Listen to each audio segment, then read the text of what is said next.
Ultimately, it allows you to consume that video content in your preferred language with the same timestamps and with the same accuracy and compression.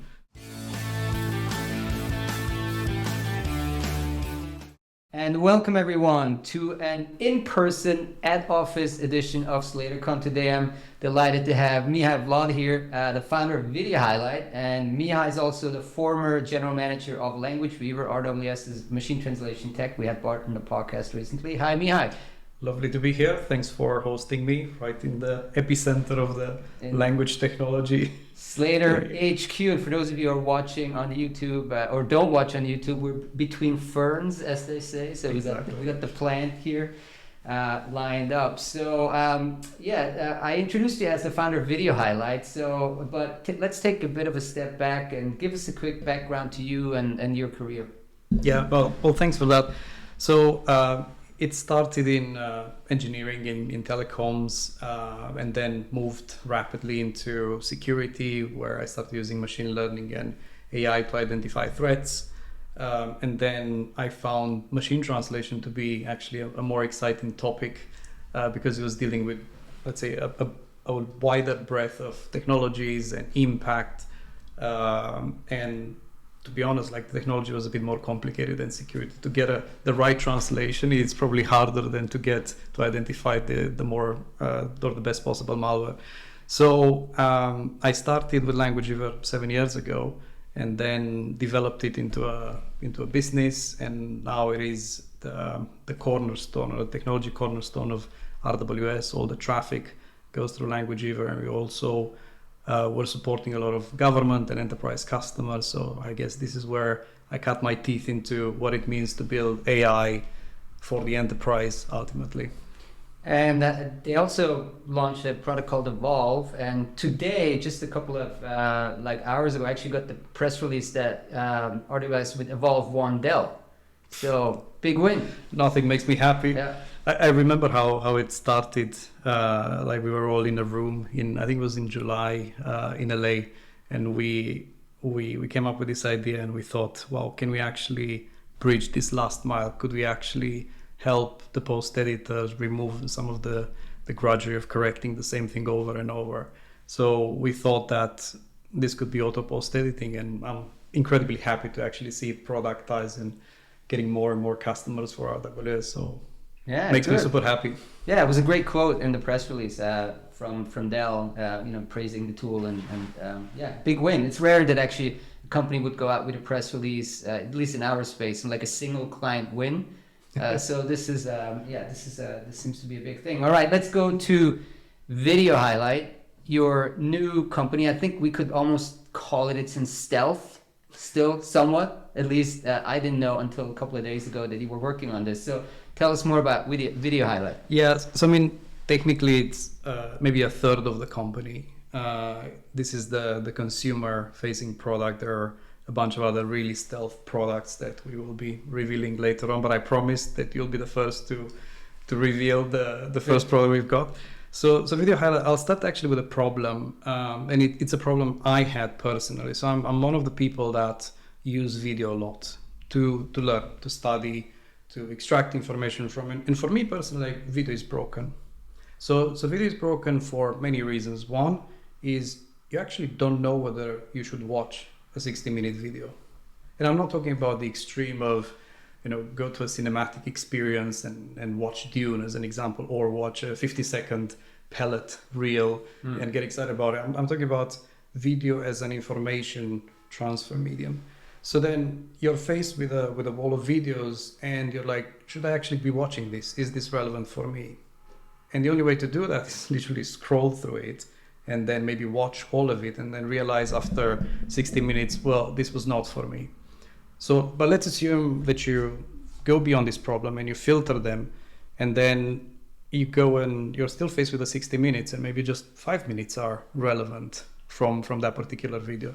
And then once you've watched it and tried to memorize it, how do you come back? I'm not sure if it ever happened to you when you're like, I remember there was something in this video, but I can't quite remember if it was, I don't know, minute 20 or minute 22. It's a big problem for me. When I listen to the podcast, I usually take a screenshot, so I have on the podcast side, on the video side, yeah, I mean, I guess it's the same thing. Maybe try to bookmark it or something. And it's exactly, and I was doing exactly the same thing. I was watching a video, pausing it, take a screenshot, paste it into Evernote or Notion, start to transcribe it manually, and then move on. And I thought, well, this process is broken. And literally that day I had a Kindle, and I was told by a friend of mine last week that people or young people don't know what a Kindle is, but let's say it's probably the fastest way to read books and annotate them for people that don't know. And I thought, well, why isn't there a Kindle for video? Why can't you just highlight a video and take notes in a video, hence video highlights? So it started ultimately with the ambition to make it incredibly easy for people to consume information from video and then be able to recall it and get back to this, and ultimately reduce the time it takes to get video to transfer information. And look, contrary to what, I don't know, Jan LeCun is saying, is that there's a lot of bit rate in video. I've seen people pressing 2x and 3x, which means it's quite slow. So in reality, as an information exchange medium, it is still a fairly low bit rate. So ultimately, this is what Video Highlight was designed to do, is like make it incredibly fast to consume the right information out of video. Now, yeah, you mentioned Jan LeCun. That was when there was this kind of argument on Twitter going on that like language is a very information poor medium or something, and he's saying that video is a lot more bandwidth, right? I guess that's what we're referring to. Okay. Yeah. So in essence, he's saying that, well, there's a lot more bit rate and a lot more bits that you can absorb through your eyes. Yeah. And a human does that, but in reality, language compresses this information, and you don't require all that redundancy in the information transfer to grasp a concept. I say a word, and you create the image. You're right. Yeah. And yet we use video for training or for tutorials, just to speak from a script. So something's broken. Something has to be sped up a bit. So when I looked at, when you shared access, when I looked at it, I think we just pulled in, I pulled in the most recent episode we had with Chris Reynolds from Deluxe, copy pasted the link, clicked, and then within, I think 15, 20 seconds, I had 4 tabs, right? Mm-hmm. One was the summary, one was highlights, and then it was the actual transcript, and I could kind of switch between the two. Yeah. And the summary was, it was basically a summary of the entire podcast, and I could click on the individual timestamps, and it was what was very interesting. It was not just like these somewhat random summaries that we used to get when we actually tried to just copy paste an entire transcript into like GPT and then get like give me the bullet points, because those are usually a little random.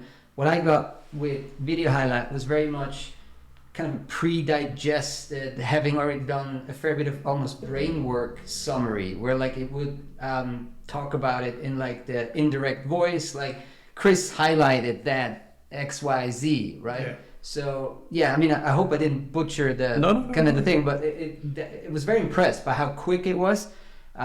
So I think we're also gonna, for those of you who watch this on YouTube, we're gonna put in a quick demo, but for the audio, maybe just explain a bit more how the user interface works and what are some of the steps that users are doing right now, and what type of traction you have, what kind of early fans you've been gathering for the product. So maybe start with what it is, and then I'll share with you the surprise of the traction. So the mission of this product is to, the website says it's supposed to be the fastest way to summarize, take notes, and ultimately consume video, primarily for tutorials, information transfer, research, etc. That's how it started. So having this mission of making things incredibly fast, we started initially, well, you need a transcript. Well, that's great because you can actually navigate using the transcript. So you'll have an automatically generated transcript, and then you click around, and then it moves you precisely into the video where those keywords are. So you can search for a keyword. But then we thought, oh, that's slow. How can we make it faster? But we can make a summary. But then if you have a summary, we didn't necessarily have the locations where those core ideas were extracted from. So we thought, what if we timestamp those core ideas and those key points, so that if you like a concept or you're interested in a key concept or a key takeaway, you can click on it, and then it gets you into the video. It's Yeah. almost like a reference. And I think this was the surprising thing, that people love to have a condensed summary, but in a bulleted form, but with links to the video, so they can explore precisely what they're interested in. So that was the first leap we had to ultimately speed up the consumption. Ultimately, it's a faster video player if you think of that. Yeah. And then some of our early users said, well, we love it. It's incredibly dense and bulleted, and it's superb as a set of study notes, but we want a more condensed version. So we compress the summary even further in a form of takeaways. And then some users said, well, do you know what? We love this summary. We love searching through it, but I'm watching a video that's like 3 or 4 hours long. Even the summary is long for us. Can you allow us to chat with a video?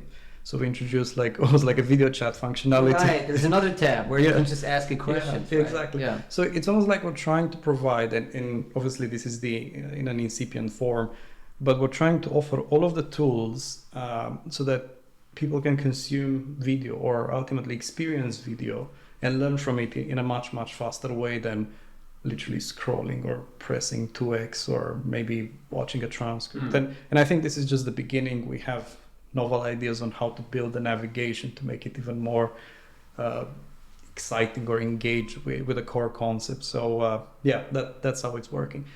How language? I mean, the conversation with Chris from Deluxe was obviously English. All of the Slater pods are in English. Like, what if it was a German podcast, French, Spanish, or low resource?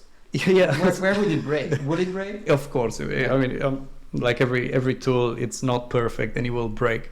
But that was the surprise. The biggest traction we're having right now is in Latin America and some parts of Asia. And really? Yeah. So okay. we've realized, so it's Brazil, Mexico, Nicaragua.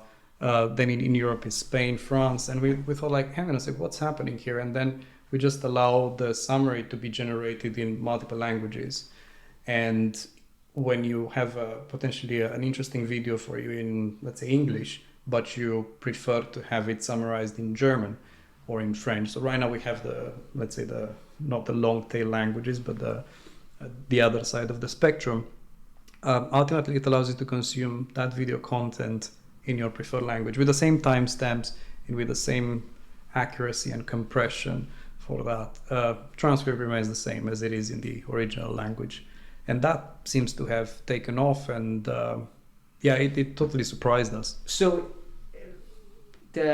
you're saying the key use case, or the key early traction you're getting, is users in Latin America, Asia that are actually consuming English video content, but also sometimes want to have it transcribed or annotated or linked to in their own language. Exactly, yeah. Okay. So it's almost, imagine maybe a poor man's translation, but good enough to kind of jump between. Exactly. So I think the insight I think we derive from this is that people, and I think both of us share this, is like there's so much good content out there and there's so many cool things to watch, but we just don't have the time, and more of it through AI or through human labor.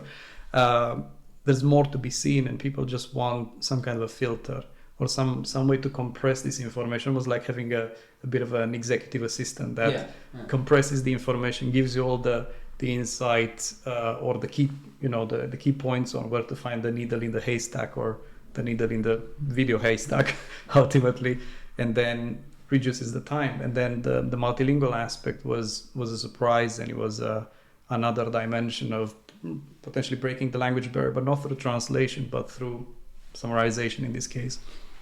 It's very interesting. And I mean, for us, we might actually use it, or we will use it for the podcast, for the follow-up coverage, the article that we're doing, right? So we're recording this particular podcast, and then we put it in there, and then we let it summarize it and give us the key points. So it's kind of a writer help, because it's very hard to write. It takes some time mentally to process a 40-minute podcast and write a concise summary about it that we then will put on our website. And that was actually, sorry to interrupt you, this was actually maybe yet another surprise. We've seen a group of users who were professional content creators, part of Slater, and they wanted to generate derivative content. I think there's a lot of work that goes into making a podcast, and then what you have to do is like convert it and transform it into something that is palatable for other audiences. We're seeing people who are podcasters, and they use video highlight to generate this summary, and then they attach it to their own publishable video or audio and whatnot, and people can navigate very And you got the quickly. timestamps already on YouTube, right? So you don't have no care. Yeah, but you've got 5 on YouTube or 10. Yeah, That's what you've got. exactly. Usually we have maybe 7 or 8. Now, let's go to like the entrepreneurial side of this. Like, what made you start out on your own? And I mean, also like you kind of described the origin story of the idea, but like, you know, what made you start on your own? Like, where are you at right now in kind of your mind, like in terms of starting a company in this incredibly busy space, like, you know, LLM, AI powered applications? I guess I guess you get to a point in life where you've got to be true to yourself, and I think let's say throughout this career I always loved the 0 to 1 aspect of things. So building an idea from scratch to a point where you can actually scale. And I think when I was a student, I built my first business was an internet service provider, and it was very non-scaling or non-scalable. It was convincing neighbors to get their internet connection from us, and I absolutely loved it. It's hard, but you're in the middle, you're in the arena. You're not ultimately, you can't rely on anyone else, and I think it's the most honest way to.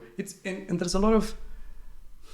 I think artists do that, and they crave that. They put a piece of work or a piece of art, and then they get people to critique it. And I think there's an element of art in building a piece of software and see whether people like it. And I said I've got to do this, and I've got to do this again. And I'm surprised, because people love the product, which is an incredible appreciation. And I've got.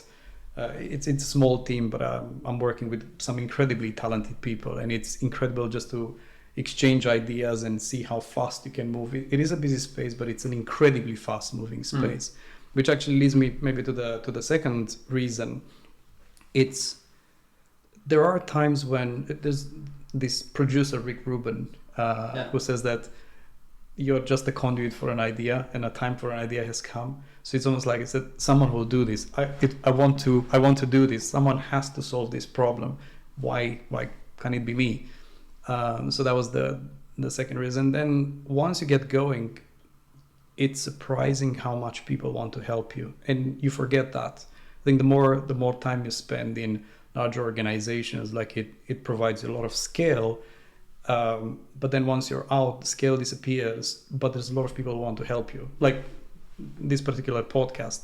And it's impressive how much good advice and people kind of want to lean a helping hand. And then ultimately it's maybe the fourth surprise, which is probably a side way of answering your question, is people get incredibly excited about the products. You've got these super users like, can you do this? Can you actually help me with this particular workflow? And once you see the people depend on the product you build, it's like, what more do you want? There's like validation of the particular idea.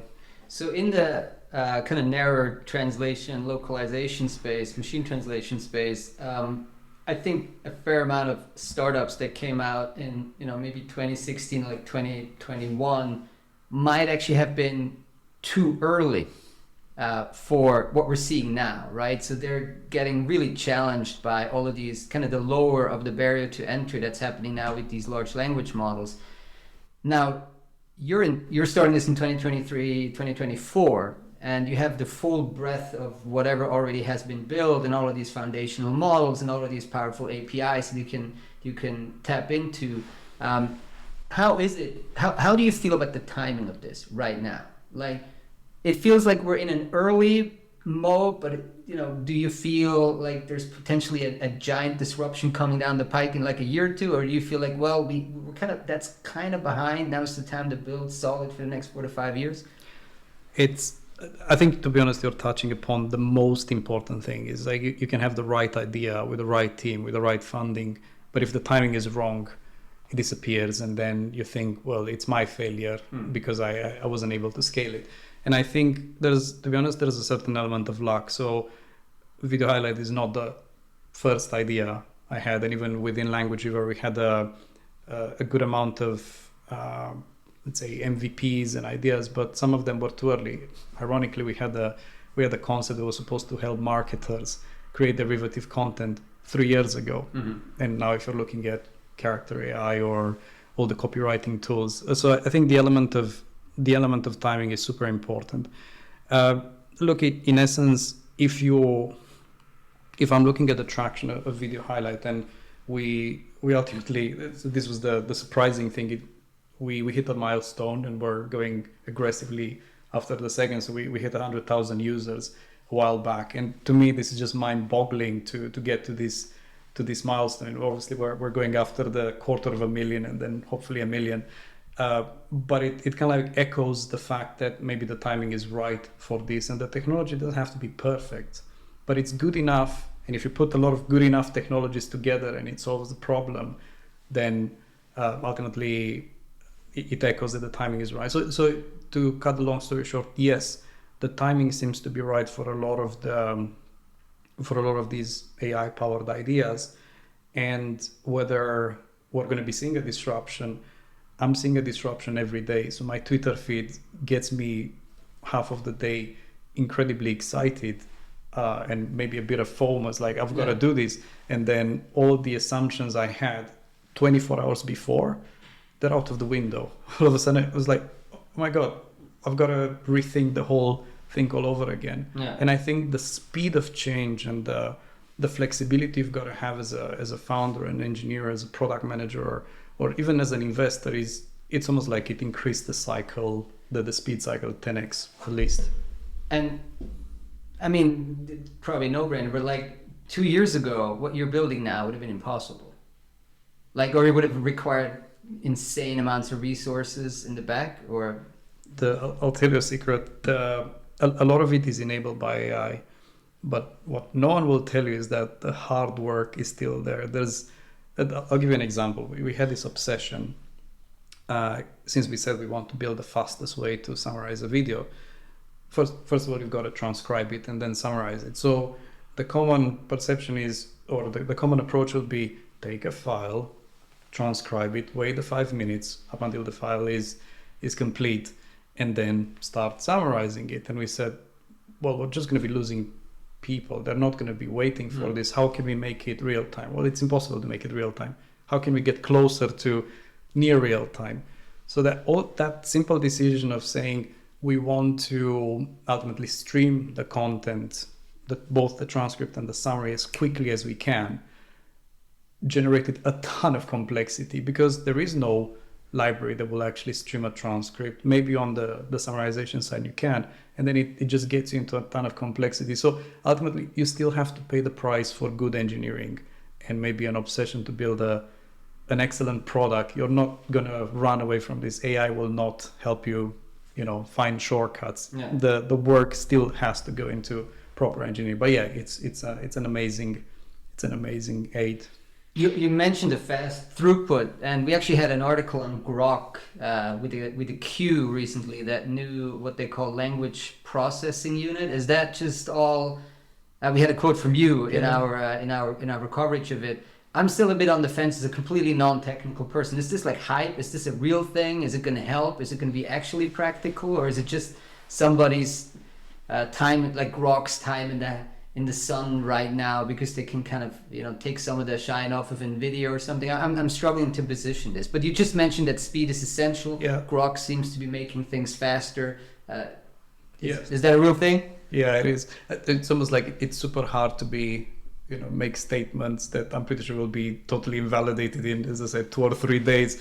But we'll publish this fairly quickly, so this is going to be out in a few days. Exactly. By the time this hits, it's probably still okay. It's still okay. Yeah. So the short answer is yes, it is super important. So and maybe for people who are curious about what they see and they haven't read the article,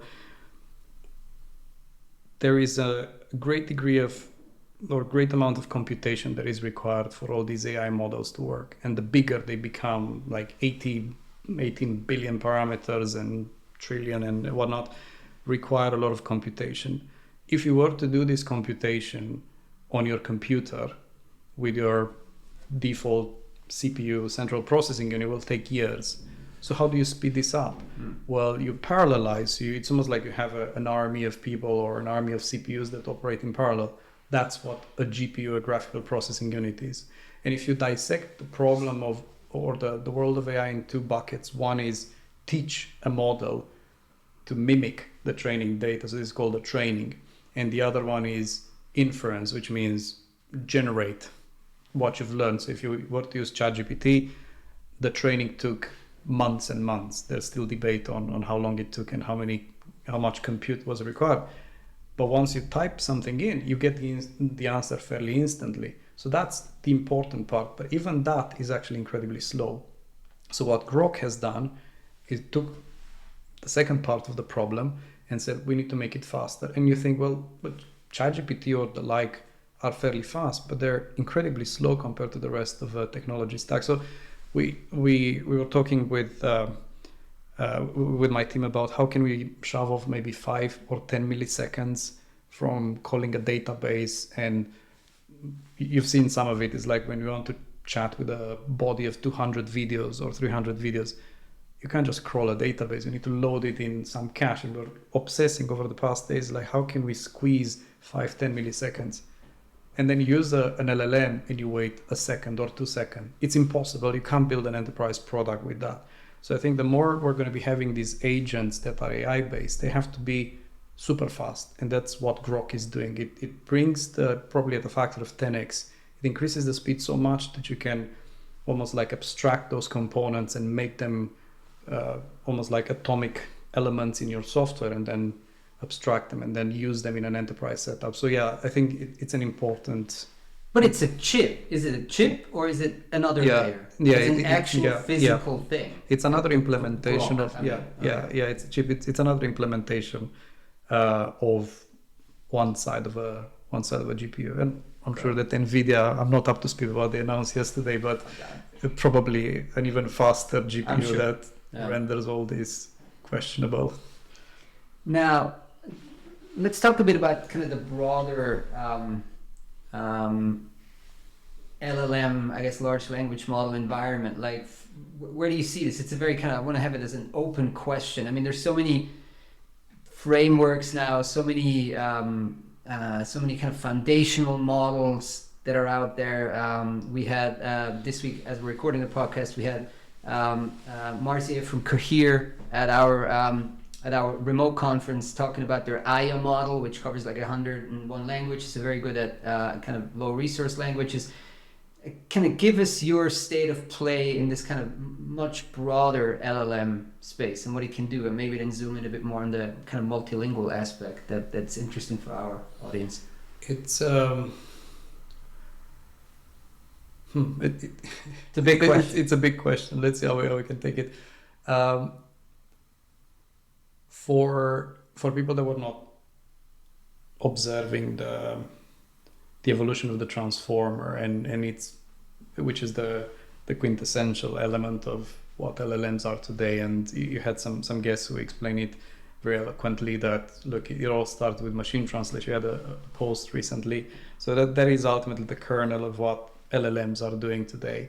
So it's almost like a supercharged half of the LLM. The supercharged part of the transformer that's making all of this AI revolution possible. And to come back to the crux of the question, like no one really was expecting them to be so good at so many tasks. Mm-hmm. And that surprise, I mean, it took everyone by surprise on how good they can get by overcharging a lot of the training data, and they would be doing a really good job of mimicking or predicting other words. But I think we're at a point where, as I said previously, nothing surprises you these days. I would not have expected that Claude would be so good at generating code. Like it used to be that ChatGPT would be your secret debugger, that you would potentially paste some code in it and also like, yeah, you actually forgot that. And people, I think developers are not going to Stack Overflow anymore. They're secretly just pasting chunks of code and figuring out what the issue is. And people would go... So just pause it there for a second. Sure. So Claude is another one of Anthropics. those Anthropics, what, ChatGPT? Like, So- is that their brand? Instead of calling it something unpronounceable like ChatGPT, Yeah. they call it Claude? To be honest, I'm also behind the curve with all the naming, but in essence, OpenAI, the company, has a set of foundational models, which is the brain of their operation. For OpenAI, it's called GPT-3, GPT-4, GPT-5. Anthropic, which is a competitor of OpenAI, they're building some of these larger models, and I think their third iterations, the equivalent of GPT-4, would be Claude. And then obviously there's a chat interface. So if you take some code and try to debug it through the chat interface that it's powered by Claude 3D, this model, I think that's how it's called, the answers are incredibly precise and really, really good. So to come back, I would not have expected that all of a sudden, or just in a matter of months, we would have someone challenging the quality of the OpenAI models, but it is happening. But I think we're at the point where the open source community is incredibly active, more active than I think on anything I've seen in software before. And as a consequence, we're at the point where we want to take models to specialize them on tasks. And this is actually the arc of machine translation. It started with generate models, and then to offer an enterprise solution like Language Weaver was doing, we had to take these models and make them specific. For a given language. Yes, you can have a multilingual model, but you still potentially need to specialize it in a particular area, in this case language. And then what we would do for our customers, we would specialize it in either terminology and specific ways of them structuring their content. And this is exactly what's happening with the LLMs. We're seeing people specializing LLMs for coding, for extracting information, for summarization, for doing things for the legal sphere. And we're seeing literally a plethora of variations and morphing of these models. So right now, the big fight will be, or the big challenge will be, whether it's enough to have one big model that's able to do all of the things, or it's almost like a sequence or an army of smaller models over specialize on a particular task. And this leads to niche applications and niche SaaS products.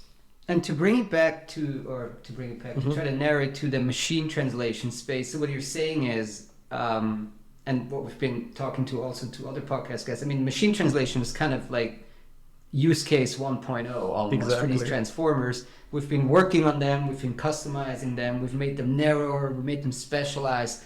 Now, because of breakthroughs in model training, maybe also compute in all various factors, these models can now do a bunch of other stuff, like a ton of tasks like you just described.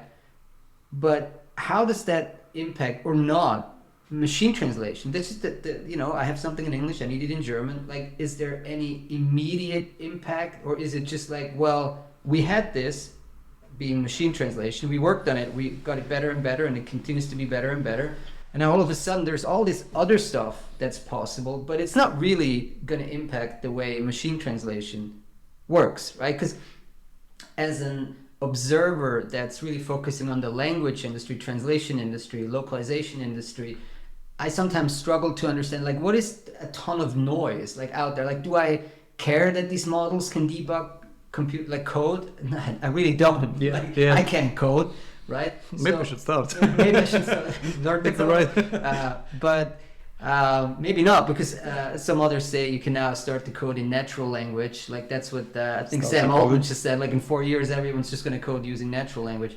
I guess my broader point is, how relevant is this explosion of additional use cases to the core that many of the listeners of this podcast care about, which is machine translation?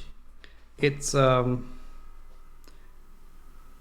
there's three elements to this answer, and I think you're touching upon, you're pressing where it hurts, and we're definitely at the point where this whole industry will morph and expand, especially on the technical side. So I'll make a small parenthesis just for let's say your technical listeners or your AI listeners. And I must say, just a small digression. I think Slater itself has been getting a lot of good technical AI information, not just language information. I think we're seeing, and I think you're probably at the forefront of what will happen with this industry.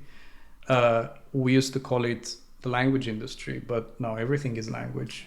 Yep. And part like some of the businesses like RWS and others are touching AI in the way that it helps train some of these large language models, and then maybe translation will morph into other tasks. We're seeing subtitling and dubbing, and we're seeing a lot of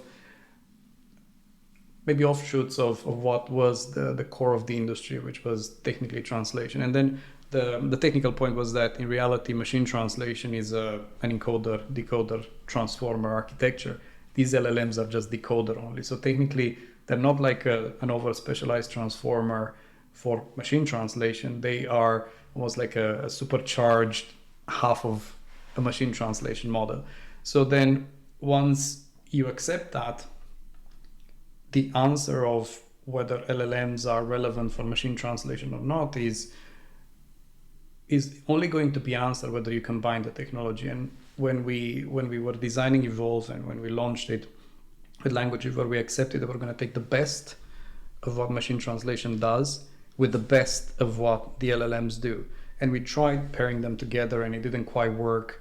And then we said, well, what if we put another expert, which was the quality estimation element, as a judge of it's almost like a conductor saying that we'll trust the LLM, or we're going to take what the machine translation has done and potentially generate some more variation. So I think if you're linking all these technologies together, you will get not a better MT model, but a better translation solution. Mm-hmm. And I think every company who's building technology, or every language service provider, I think they're at a point where like Dell, that they want to make the best of this technology and how it's going to evolve, no pun intended, whether everything will become a pure LLM base and this transformer architecture will disappear as an active subject of debate within the research community and whatnot. But for the moment, what you're going to find in production is either pure NMT or NMT plus the benefits of LLM.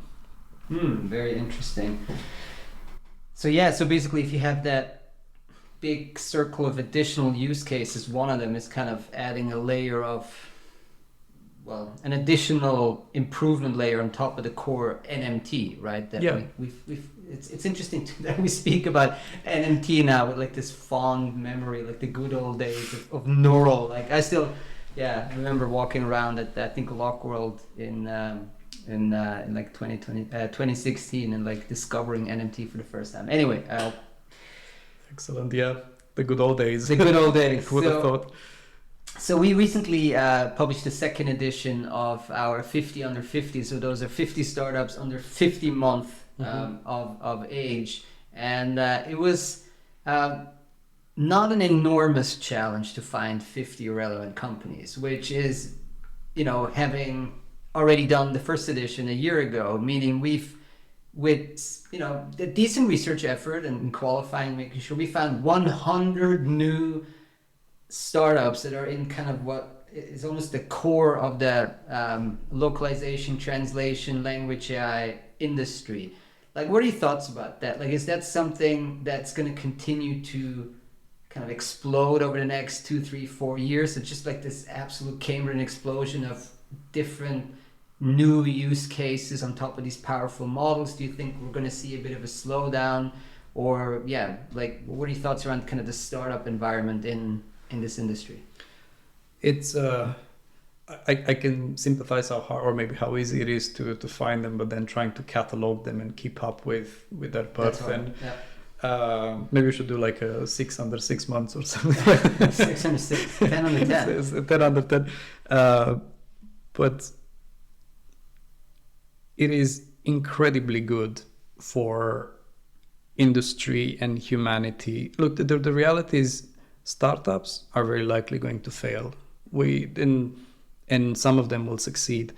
But I think it's commendable that people with their money or with investment money just put themselves out there and they try something. And then at least, well, if it's going to work, that's good. If it doesn't work, at least you gave it your best shot because you had the belief that maybe you can make a small dent and you can change a bit the world and make it better. In this case, in the case to bring it back to video highlight, is there's also a personal story. Like my mom was a teacher, and I always kind of like wanted to do something for students, researchers, and whatnot, and to actually get to see professors signing up and reaching out, and maybe researchers and lawyers saying, "Hey, we're using this for," and being able to improve either their or remove their drudgery or make their life easier is impactful. So maybe some of these startups will not change the world massively and become like OpenAI, but I think the majority of them are ultimately making the life easier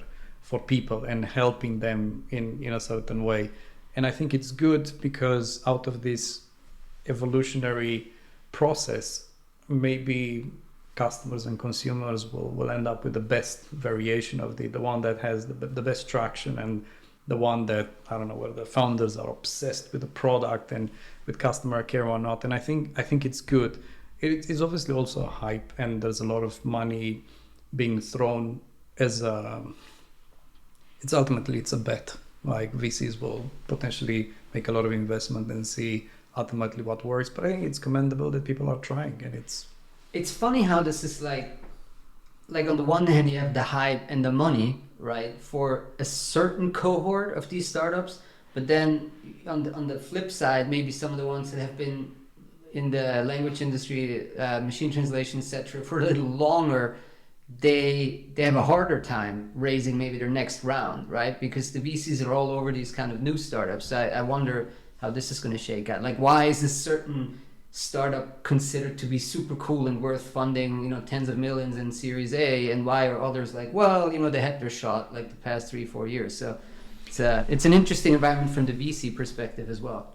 I think there's, and probably both of us listen to maybe similar sources, but there seems to be a shift in placing smaller but more smaller bets than large big bets. I think it's easier to raise a seed round and a Series A as opposed to B, C, and D. And instead of just putting 100 million in a scale up, maybe you distribute that 100 million to 100 small ones, and maybe you'll get a 10x. And then we've seen a lot of money being raised on zero interest rates or very little interest rates.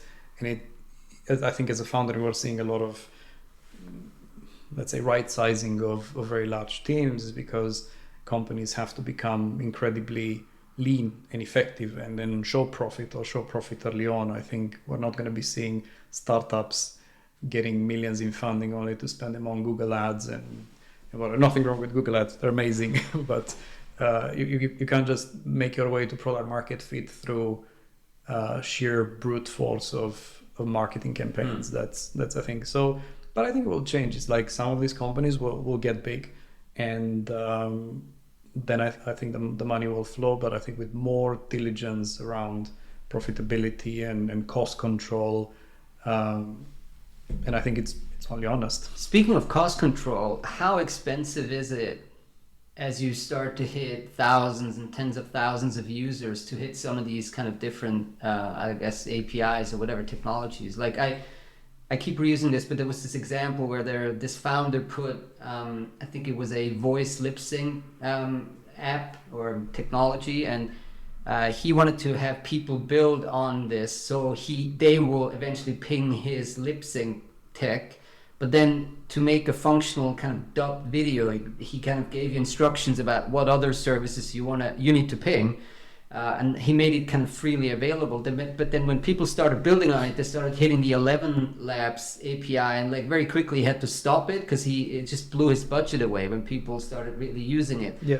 Long way of saying is, like, how hard is it to make sure that the cost component here of pinging all these expensive models kind of isn't kept in check? Let's just say that the first time it happens, you should celebrate it, because it means there is something there. There's something there. Then maybe the next day after you've celebrated, then you panic and then start to think through things, and you realize, okay, maybe the free plan has to have some limitations, then you realize you've been relying too much on APIs. So how about you actually do the work of building the technology yourself? So I think there are so many levers, and luckily, like I'm super lucky. I've seen amazing engineering teams in Language Eagle, like impressive colleagues, and we were facing this at massive scale, like way bigger than what Video Highlight is at this stage. And we had to make some super tough decisions, like do we use a managed service for, I don't know, scaling, or do we actually run it ourselves? And the decision was percentage points on the bottom line. So I think there are a lot of levers, and yes, if you just rely on hooking up on an API and you're potentially like some kind of an overlay on all these APIs, then you're at the mercy of price fluctuation or not. But I think even that layer is being competed away. So LLM providers are competing with each other and price is dropping. Cloud providers are doing this, and if nothing works, you're just going to buy some servers. I had a previous colleague was running servers in their office, and you will do that to keep the cost under control. So there are levers, but as I was saying, like, celebrate if that happens. All right. Well, we hope you have a lot to celebrate in the next weeks and months. So, Mihai, thanks so much for joining today live here at Slater headquarters in Zurich. Thank you for having me.